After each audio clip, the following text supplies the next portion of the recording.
Well, having heard a social sciences perspective and a science and technology policy perspective and an economics perspective on the energy challenge, I think it's appropriate to now turn our attention to the underlying science and technology. And the reason is because it turns out we have a lot of work to do. Now, I would characterize myself as a technological optimist. I think there's a lot can be done to improve things. The reason that we have a lot of work to do is because this is an over-constrained problem. And I put down my four favorite constraints on this slide. You may find it a little bit odd that I would say we don't have all the science and technology we need to solve this problem, given that on any given day you will find someone who tells you that they have the solution. Typically it's what they're selling. Whether that be in the form of a product or a startup company or a researcher who has a particular area of expertise. And what they usually mean when they say, I have the solution, is they can solve one or perhaps two of these problems. This is a tricky thing because we have multiple constraints in different directions. And you've heard about most of them already. There are the concerns about the environmental impacts of energy production, distribution, and use, whether that's local environmental impacts in the form of air quality or global environmental impacts in the form of CO2 emissions and climate change. There are national and global security implications of energy scarcity. The example of Ukraine was already mentioned in Europe. There are economic consequences of energy prices. Both upside and downside. You see money sloshing around the world as oil prices go up and down. And you still, of course, have final problem, which is partly economic, which is energy access in developing nations. There are billions of people today who don't have access to energy, don't have access to electricity, and don't have access to the standards of living and quality of life that we enjoy in the developed world. As I said, there are technological solutions to any one of those four, and in some cases maybe two, maybe in a very few cases three. But I would argue that we don't have the whole package solution yet, and it's not going to be a single point solution. So climate change is probably the trickiest to deal with because of the fact it is delocalized. So there's not that kind of automatic feedback between the citizen of Beijing taking a picture with their camera and the immediate impacts of energy production from a coal-fired plant that's not too far away. It's also a little bit remote given the time scale that it unfolds on.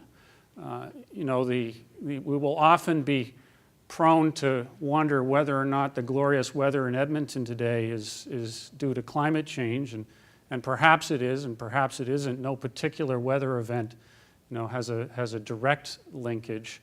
In fact, the more accurate representation is the vague memory that it snowed more when we were kids, and that's a little hard to quantify.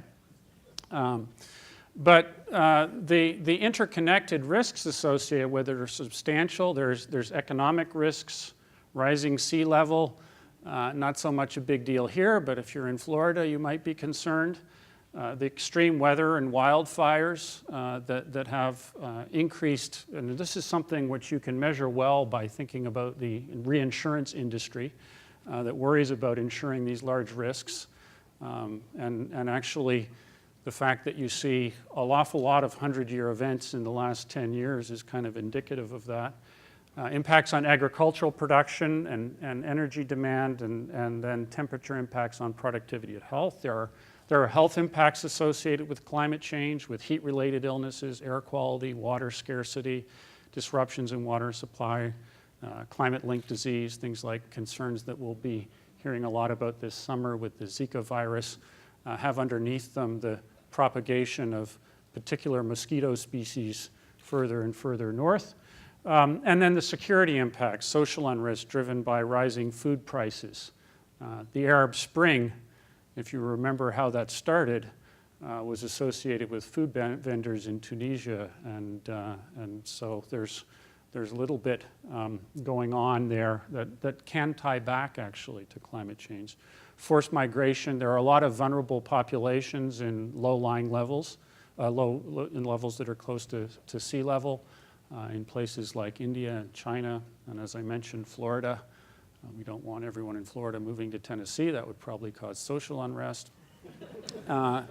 And water supply conflicts, which could become interesting even between the US and Canada at some point in time. And finally, Arctic territorial disputes that are driven by the fact that as sea ice dissipates, you have access to natural resources that are sort of attractive that really weren't on the table before. So in order to tackle these problems, as I said, you're going to need better science and technology solutions, and it really is, as has been pointed out, something of a transformation of the global energy system that will be required. And it turns out there are a number of different elements. We actually looked at this in some detail a couple of years ago, breaking it down into energy efficiency, transportation, buildings, manufacturing, and the grid, electrification of transportation, since it's hard to sequester all the tailpipe emissions, increased use of renewable energy, biofuels and bioproducts, advanced liquid fuels from fossil resources, carbon management, and next generation nuclear power. And all of those have underneath them challenges in terms of the available technology, challenges where we need to reduce cost, we may need to deal with social acceptance and safety concerns. There are just practicalities associated with intermittency of renewables.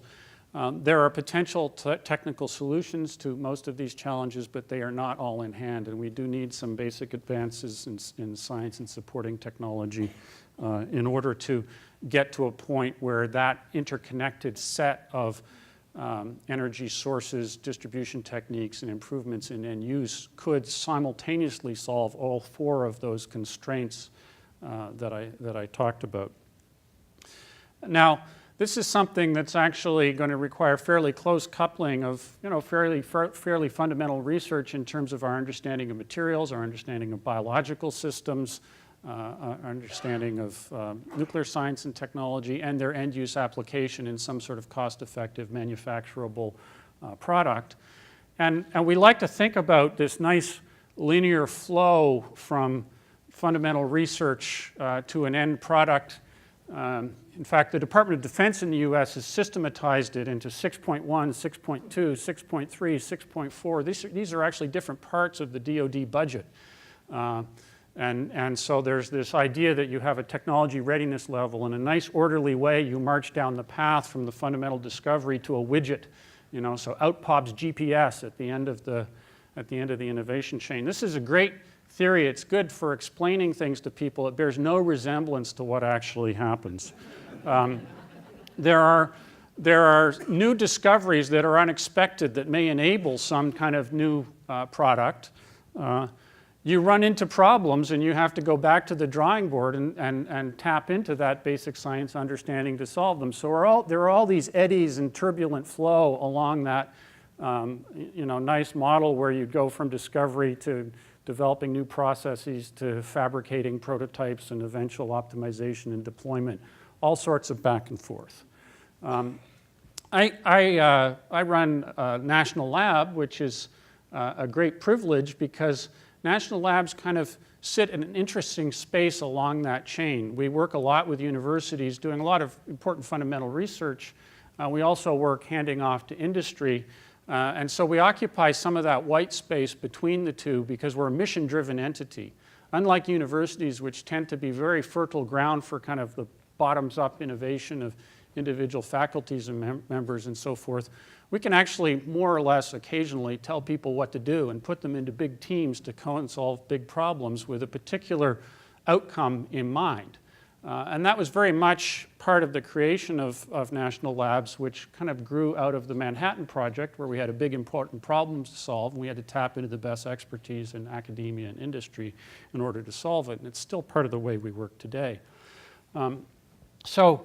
I've hopefully made a little bit of the case that we need some advances in science and technology, but we also need new means of translating that innovation into practice. And we need better decision tools for policymakers to understand if I make this change in environmental law, if I make this change in the policy around how utilities operate, what will it do? And it's a complicated system, so we need new partnerships to bring together the various stakeholders.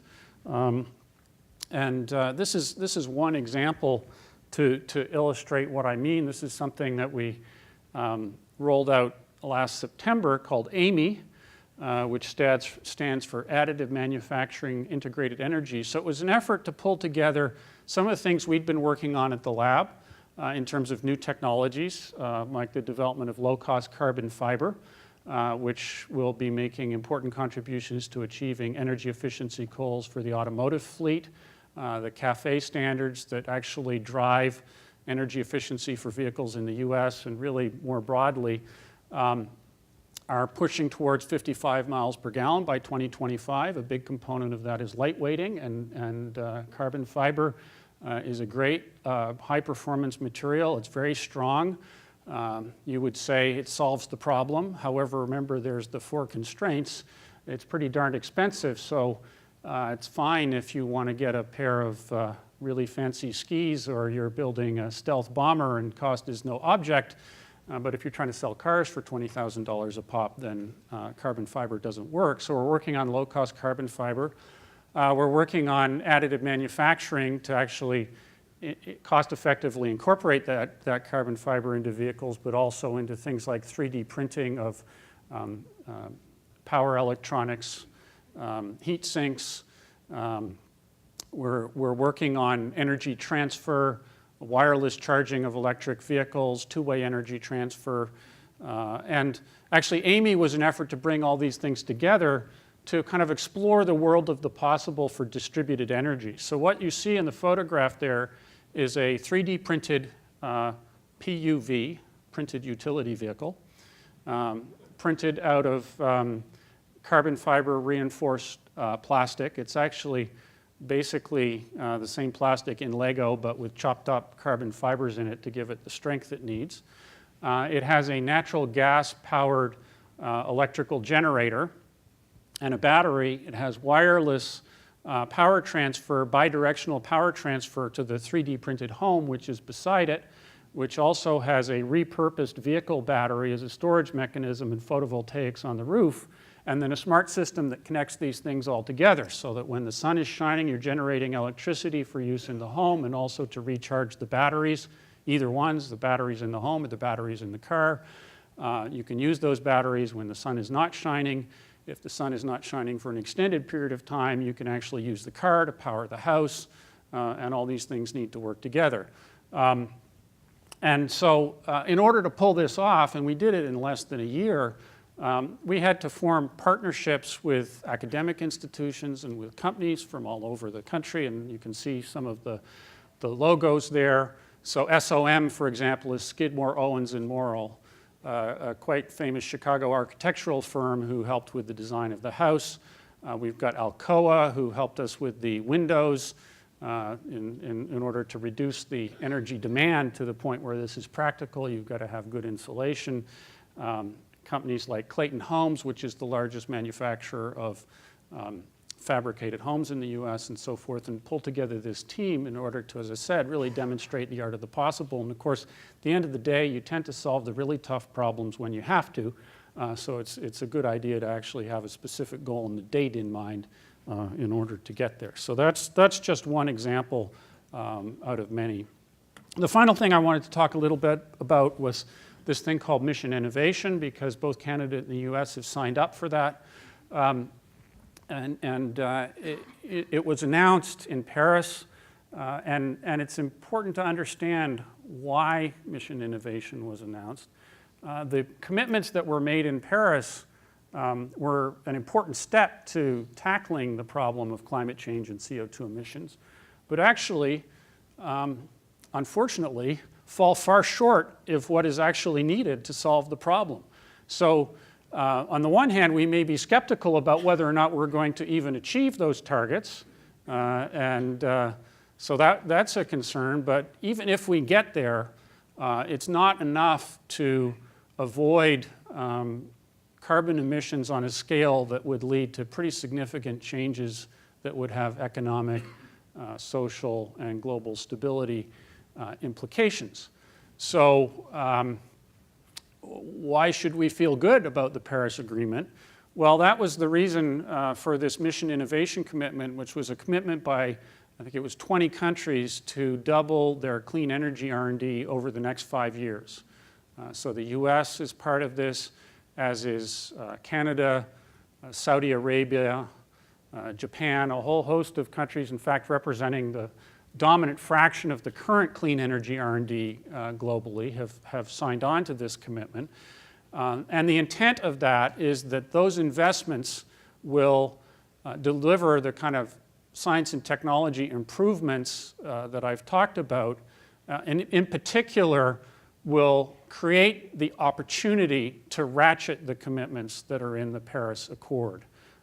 It's difficult to imagine a world where people will voluntarily sign up for an increase in energy that will either reduce their standard of living if they live in the developed world, or prevent them from achieving the kind of standard of living that we enjoy in the developing world. So we've got to bend the cost curve. We've got to have technologies that achieve our environmental objectives, but are available to be scaled over 9 billion people in 2050, a much larger fraction of whom have light at night and have heating and cooling and the ability for transportation and communications, all of which are enabled by energy. If we can dramatically accelerate both public and private investment in clean energy innovation, then it may be possible to, as I said, ratchet the commitments over time in a way that's actually realistic from an economic and a political point of view, to hold the global temperature rise to something that we would consider tolerable. So in addition to the Mission Innovation, which is the public sector commitment of the 20 countries, there's a parallel activity called the Breakthrough Energy Coalition, which is a global group of private investors. These are wealthy individuals who have indicated that they have a willingness to serve as patient capital, and in some cases even take on more risk than would normally be the case if you were just driven by a purely financial analysis. So people like Bill Gates and Mark Zuckerberg and so forth. And they will be doing some of the lifting in the early stage investment component of this. And they have indicated that their private sector investments will only be occurring in the countries that actually deliver on their commitment. So the question now will be how many countries can deliver on the commitment. In the case of the US, our budget request from the administration reflects the commitment. There's a 17% increase and 17% compounded annually over 5 years, would double the investment. Of course, we have an interesting political process. So that budget request doesn't actually result in any money until Congress acts. And at the moment, we're in an environment where flat is the new up. So it's likely that at least the initial installment on Mission Innovation is more going to be in the mode of redirection than new resources. But there will be time for this to play out over the next 5 years, and so we'll see what happens. And I think with that, I'm finished my remarks. Thank you for your attention, and thank you for inviting me.